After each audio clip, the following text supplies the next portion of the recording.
Assalamualaikum warahmatullahi wabarakatuh. Selamat siang, berjumpa lagi di podcast SMA 1 Demak, aktual, akurat, dan berkarakter.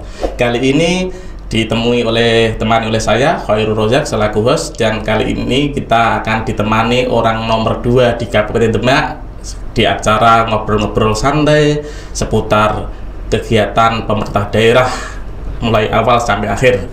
Kita sapa dulu beliau narasumber kita, Bapak Wakil Bupati Demak, Kiai Haji Ali Mahsun MSI. Assalamualaikum warahmatullahi wabarakatuh. Ya. Waalaikumsalam warahmatullahi wabarakatuh. Ini terus putih kabaripun, Yai?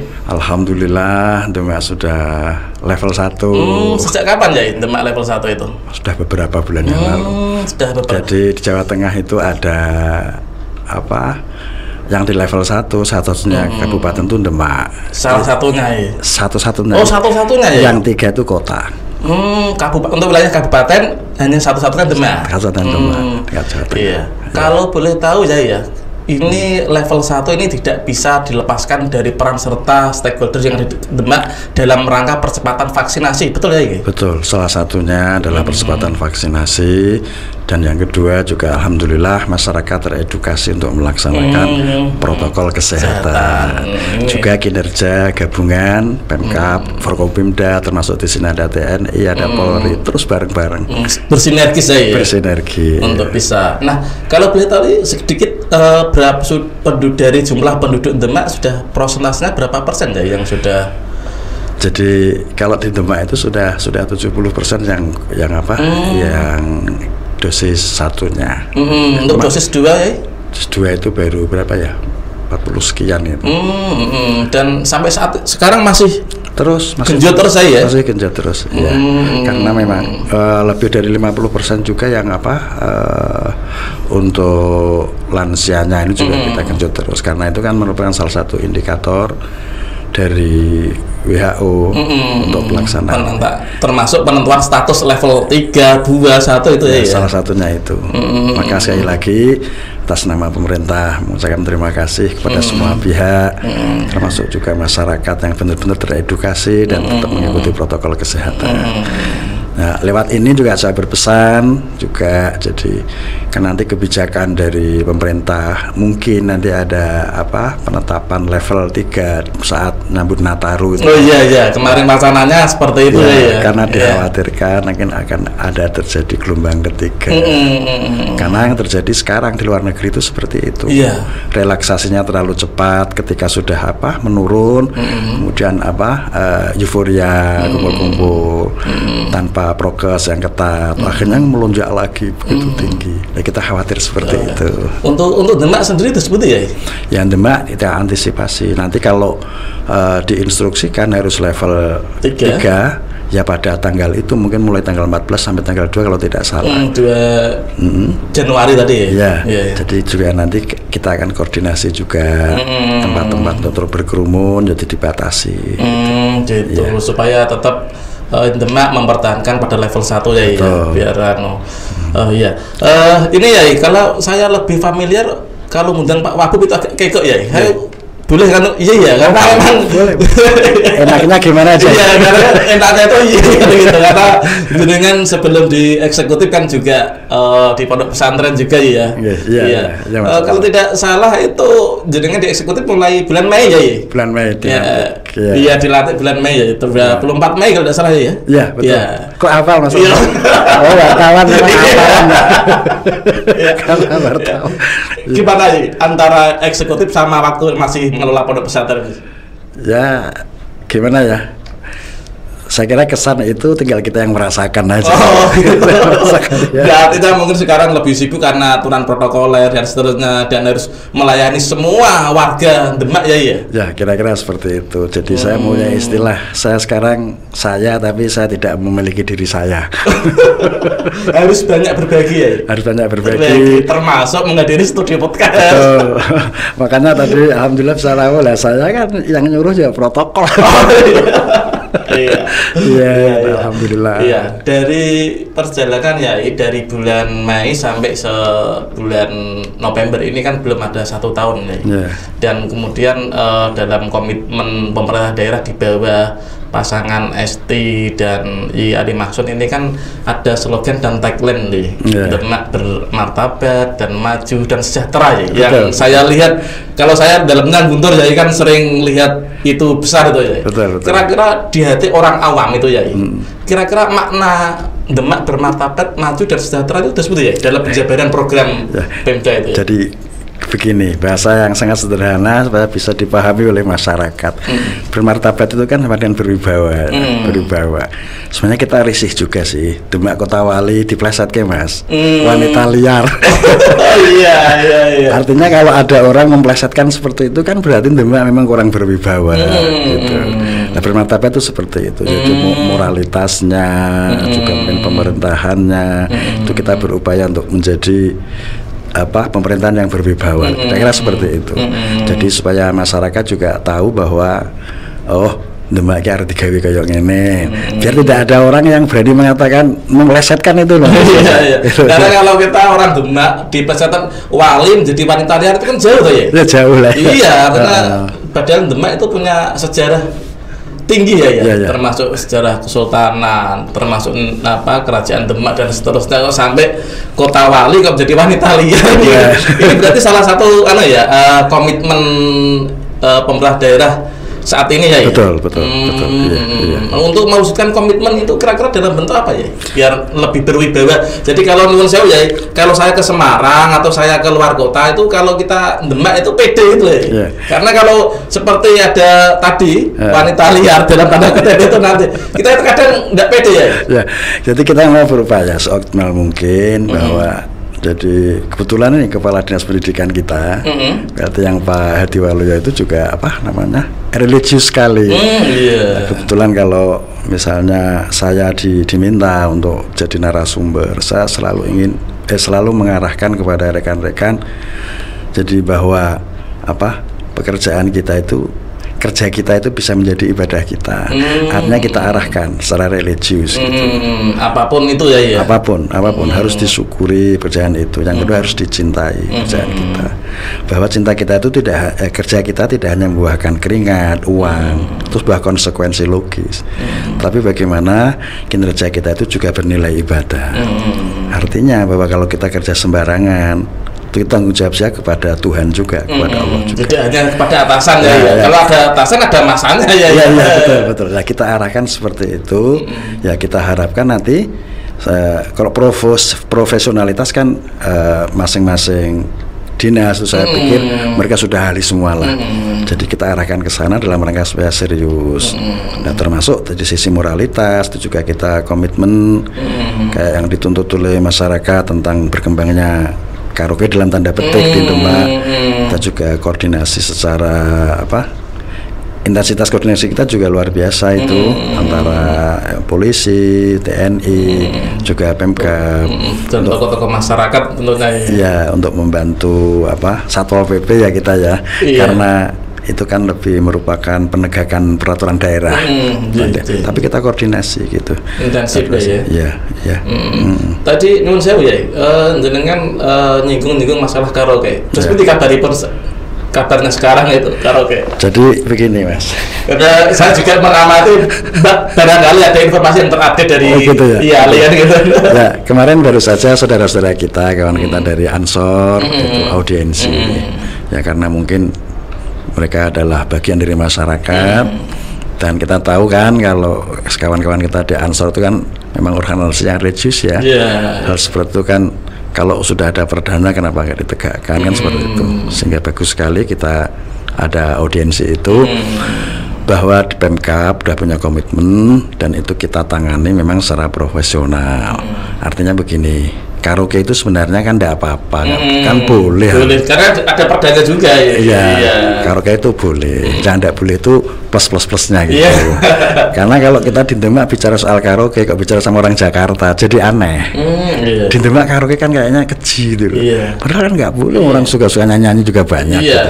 Kadang di Indonesia ya, di Aneka Jaya itu juga ada karaoke ya.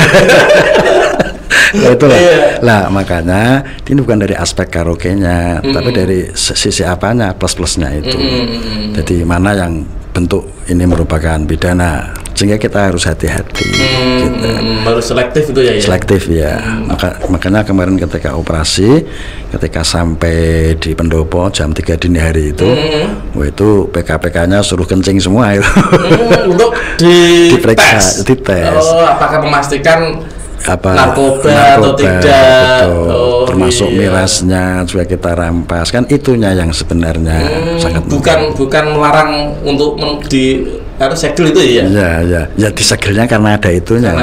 Kalau tidak ada itunya boleh-boleh saja ya. Boleh saja kalau boleh. Iya, orang karena memang seneng. Negara kita negara hukum, aturannya jelas ya. Betul. Ini kan dalam rangka mewibawakan Demak itu tadi. Ya, dan Bu Bupati juga ngersake begini, jadi karena kita pejabat baru, artinya kita harus lontor tidak bres. Bab perda itu kan sejak 2018. Sebelum masanya panjenengan ya. Ya, makanya kawan-kawan kita Ansor ki gemes itu loh. Oh iya, kenapa mungkin dalam sudut pandang kawan sahabat Ansor mungkin terlalu lama ya. Betul. 2018 orang sekali. Ya, kami sangat menyadari gitu. Tapi bahwa kami, artinya Bu Esti sama saya sebagai pimpinan di Demak ini maunya tidak tidak begitu. Jadi supaya lebih dalam tanda kutip manusiawi lah kita seperti itu. Dengan segala pendekatan ya. Betul, ya. Suara yang punya usaha juga kita dengarkan juga ya. Gitu kira-kira seperti itu ya. Ya, perlu saya sampaikan juga pada saat itu pernah pengusaha karaoke itu juga minta audiensi sama Bupati. Juga minta menyuarakan aspirasinya juga ya. Iya, mintanya permohonannya itu supaya perda itu diubah. Tapi Bupati enggak bisa. Karena itu sudah merupakan peraturan daerah sejak 2018. Bupati sama saya tentunya itu sekarang itu kita menegakkan itu. Gitu. Yang sudah ada tegakkan dan dikawal gitu ya. Iya. Oke. Yang kedua ya, ini kan tadi bermartabat ya. Yang kedua maju ya. Karena nun sewu ya, Demak ini adalah ibu kota Demak adalah kabupaten penyangga ibu kota provinsi ya, Semarang. Semarang dengan Demak nun sewu ya. Itu kalau tidak salah ya, agak jurang. Ada kesenjangan. Iya, ada kesenjangan. Nun sewu kalau Meranggen ya, kalau Yai Makson itu Meranggen itu kan bertanya itu tidak mau Demak ya, Semarang.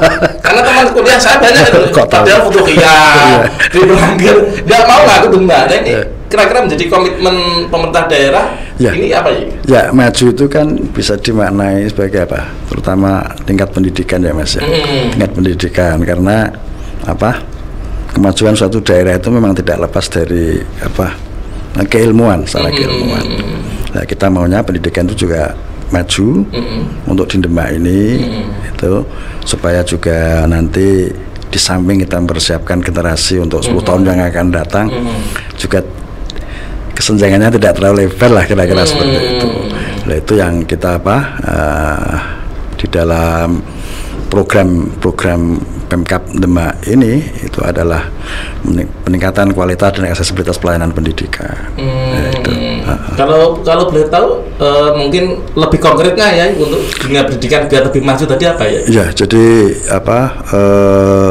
secara garis besarnya mungkin untuk menggali potensi kita mengadakan lomba-lomba kreativitas anak, mungkin kayak lomba-lomba ya misalnya olimpiade apa misalnya seperti itu. Olimpiade mata pelajaran barangkali ya. Ya, yang jelas ini secara teknis yang lebih pinter kepala dinasnya. Dan kemarin kita sudah ngomong-ngomong, jadi untuk meningkatkan kapasitas tenaga pendidik dan kependidikannya, Pak Kepala Dinas sudah ngendiko bahwa masing-masing guru sekarang diberi tugas untuk punya satu inovasi.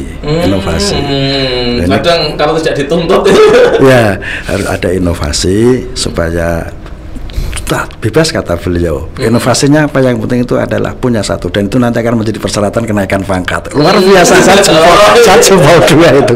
Ya, artinya ini kan untuk menggali potensi tadi. Iya. Kalau kadang kalau tidak dipaksa dan seperti itu kadang Turunnya tidak setengah-setengah. Betul. Jadi ini menjadi inovasi nanti Dinas Pendidikan ya? Iya. Kemarin sudah untuk bagaimana bagian untuk meningkatkan potensi guru juga ya? Dengan demikian guru merasa terpanggil. Iya. Karena kalau menurut saya guru itu harus mempunyai ciri khas, sikap. Artinya begini, untuk supaya berhasil kegiatan belajar mengajar, pertama guru itu harus ilmuwan. Artinya ilmuwan itu dia benar-benar ahli dalam bidang ilmu yang dia ampu. Artinya berkompeten gitu ya? Berkompeten. Nah, kita bisa bayangkan ya era sekarang ini, kalau guru misalnya juga tidak aktif di medsos, tidak aktif di sumber-sumber bacaan, literasinya itu bisa dilangkai murid loh sekarang ini. Iya, karena sekarang bisa jadi murid itu itu. Iya. Nah, artinya kalau dia berinovasi kan otomatis dia akan juga menggali informasi itu supaya dia guru harus lebih lah, kira-kira seperti itu. Makanya saya istilahkan guru harus ilmuwan. Yang kedua, guru itu harus teknisi atau teknolog pada istilahnya. Artinya dia harus punya teknik mengajar yang luar biasa. Model-model gitu ya. Ya, bagaimana supaya transformation of knowledge itu memang benar-benar bisa berhasil. Dia harus punya cara begini tidak bisa, ini nggak bisa, ini nggak bisa. Harus seperti itu. Punya banyak skenario gitu ya. Banyak skenario. Dan yang ketiga jangan sampai lupa, guru itu harus seorang artis, seniman. Maksudnya seperti? Jadi seniman itu kan perilaku, pola tingkah, sikap, tingkah lakunya kan sangat disenangi oleh penonton. Maksud saya menarik siswa itu. Siswa itu melihat menarik, sehingga ketika pulang itu senyumnya, sikap duduknya, jalannya itu masih terkesan itu loh. Jadi jangan sampai guru itu hanya di belakang meja baca buku, itu bosan. Maka harus artis. Guru zaman all. Kalau sekarang harus begitu. Dia harus ahli betul di mata pelajaran atau fun, bidang studi yang dia ampu. Yang kedua harus kaya dengan teknik, bagaimana supaya bisa mengungkit perhatian murid itu bisa dipaksa harus paham, dan harus senang. Nah, senang itu kan terhibur, artis kan menghibur, guru harus menghibur, dinantikan. Kalau boleh tanya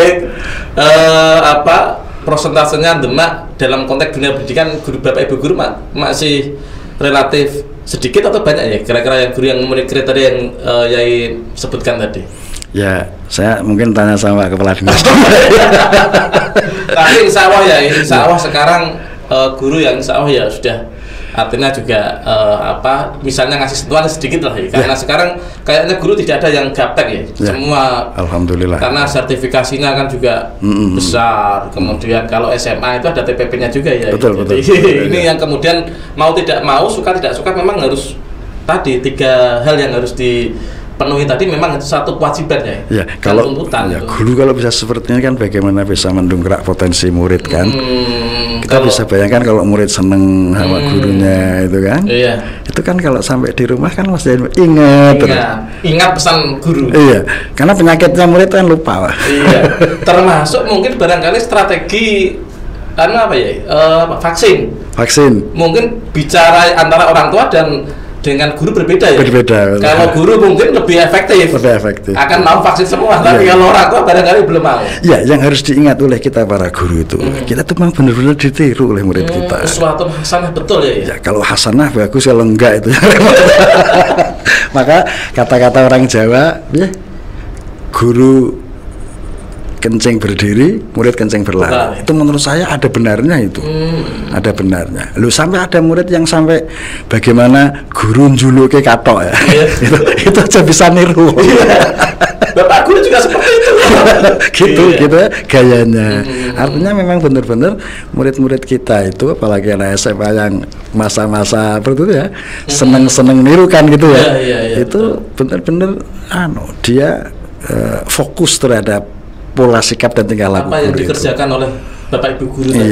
Lah kalau guru mempunyai sifat sikap sebagai artis, artinya seorang seniman, bisa menarik perhatian, luar biasa. Ini harus dikuasai. Ini harus inovatif, ini tidak boleh tidak ini. Gitu. Itu salah satu hal yang ditekankan oleh pemerintah daerah saat ini di bidang pendidikan ya. Ya, intinya seperti itu. Iya. Yang ketiga ya, Injih. Bermartabat, maju, sejahtera ya. Ya, sejahtera. Nah, konotasi sejahtera itu enak ya. Ya, sejahtera itu konotasinya enak benar. Jadi artinya itu lebih stressingnya di bidang kesejahteraan, berarti di bidang perekonomian. Jadi bagaimana pemerintah Demak ini bisa membuat suatu kebijakan di mana rakyat Demak ini bisa berkreasi. Geliat ekonominya itu bisa menjadi semakin tampak seperti itu. Makanya alhamdulillah sudah ada ini kegiatan-kegiatan, misalnya pelatihan kayak kalau tidak salah besok pagi itu pembudidayaan atau eceng gondok itu pengolahan sudah ada. Jadi biar walaupun dalam kondisi pandemi tapi kelihatan itu tetap masih ada juga pelatihan startup itu yang bisnis online. Bisnis online. Karena sekarang memang masanya udah semua ya. Semua orang bisa memesan dari satu ruangan atau dari rumah ya. Betul ya. Jadi harapan kita ketika level ini sudah satu, akan otomatis relatif lebih longgar. Lalu geliat ekonomi sudah mulai bisa kelihatan. Misalnya kita gas, tapi jangan blong dulu. Harus ada rem-remnya karena masih level 1. Kadang kencang, kadang kendor. Harus gas rem. Gas rem. Tidak los itu ya. Betul. Iya. Ini selain pelatihan apa lagi yang yang dilakukan oleh Pemda dalam rangka untuk juga menggerakkan roda ekonomi, karena pandemi ini berat ya. Berat ini. Ya, itu kita koordinasi sama, terutama kan yang dianjurkan oleh Pak Wakil Presiden itu bagaimana supaya UMKM Mas harus digerakkan. UMKM, betul. Kita ada koordinasi memberikan kuncuran bantuan kepada UMKM. Seperti itu. Itu dalam rangka juga negara hadir juga ya. Iya. Termasuk pemerintah daerah tadi ya. Betul. Ada berapa kira-kira UMKM Demak dalam pandangan Wah, banyak sekali, tepatnya saya kurang tahu. Tetapi ketika ada pameran itu saya juga terkejut ternyata. Ada juga pameran inovasi produk UMKM ya. Pernah kemarin pas ada event itu di Pendopo. Ternyata batiknya luar biasa itu. Batik asli Demak. Demak ya. Malah suci merangin saya nggak ngerti. Harganya tinggi juga. Oh, berapa ya? Itu satu potong itu 1.500.000. Kan luar biasa itu. Luar biasa. Belum lagi kalau batik-batik yang lain kan sudah ada kan Pemkap yang ada seragam batik itu. Iya. Batik Demak khas. Batik Demak khas Demak itu ya. Pernah diberikan para ASN kalau tidak salah. Ya. Dan kemarin di Dinas Pariwisata juga sudah launching tentang itu sistem informasi pariwisata, Pariwisata Kota Wali. Nah, di sana itu aplikasi itu bisa di-download lewat Play Store, bisa di-download, dan di sana nanti akan ada misalnya khas Demak ini kayak katalog itu Mas. Oh iya. Lebih lebih sebagai pedoman. Ya, sebagai pedoman ya. Demak itu ada apa sih, bisa bertindak. Ketika lihat Play Store itu tadi nanti akan bisa lebih banyak tahu sisi dalamnya dan sisi dekatnya Demak itu ya. Khas Demak makanan apa, ada batiknya, itu kan bisa dilihat di termasuk destinasi wisatanya apa itu ya. Termasuk bicara destinasi wisata, apakah juga kemudian saat ini karena level 1 ya. Apakah juga sudah mulai geliatnya sudah mulai kelihatan? Iya sudah, kalau di Demak itu kan terkenal wisata religius ya. Ziarah itu sudah, waduh, nggak bisa dibendung sekarang ini. Kita nanti juga akan setting sedemikian rupa ketika pemerintah ini menetapkan level 3 lagi, karena masalah sudah tidak bisa dibendung ini. Kan kita khawatir ya kalau tidak kita bendung nanti ya mudah-mudahan tidak terjadi. Kok terjadi lonjakan lagi, kita ngaturnya masyarakat lebih susah. Susah. Makanya memang komitmen bersama menjadi bagian yang tidak bisa terpisahkan. Betul. Kita sudah punya komitmen, tapi masyarakat juga susah tidak ada artinya ya. Yang terpenting di SMA kita support anak-anak kita. Alhamdulillah kalau di SMA 1 Demak ini hampir sudah 100% vaksin 1 dan vaksin. Alhamdulillah. Iya. Ternyata sudah tidak terasa, kita sudah hampir 30 menit lebih ya. Oh gitu. Iya. Pesan untuk pemirsa podcast SMA 1 Demak untuk siswa dan untuk masyarakat Demak khususnya ya? Ya, jadi yang pertama protokol kesehatan tetap dijaga. Yang kedua saya pesan sama anak-anak SMA, ketahuilah bahwa 10 tahun mendatang Demak ini di pundak kalian semuanya. Maka persiapkan. Jadi jadikan sekolah ini sebagai rumah kedua, tempat bermain kedua, kerasan di sekolah. Cintai aktivitas kalian yang sekarang sebagai pelajar ini supaya nanti gampang untuk menerima pelajaran. Gitu. Ya. Sebelum kita tutup ya, satu kata untuk podcast SMA 1 Demak ya, apa pesannya barangkali? Saya hanya ingin menyampaikan SMA 1 untuk Negeri Demak luar biasa punya podcast. Kalau Jakarta punya Deddy Corbuzier, kalau Kabupaten Demak punya podcastnya SMA 1 Demak. Demikian, tidak terasa kita sudah di penghujung acara, ngobrol-ngobrol santai tapi serius dengan orang nomor 2 di Kabupaten Demak, Bapak Wakil Bupati Kiai Haji Ali Maksud MSI. Demikian yang kita bisa sampaikan. Mudah-mudahan kita ketemu nanti di episode-episode berikutnya dengan tema-tema yang aktual, akurat, dan berkarakter. Saya selaku host tetap mengingatkan jangan lupa jaga protokol kesehatan, membawa masker, dan sering cuci tangan dimanapun kalian berada. Tentunya juga tidak ketinggalan lupa untuk like, komen, dan subscribe di channel SMA N1 Demak Official. Akhirul kalam, wallahul muwaffiq ila aqwamit thoriq. Wassalamualaikum warahmatullahi wabarakatuh. Waalaikumsalam warahmatullahi wabarakatuh.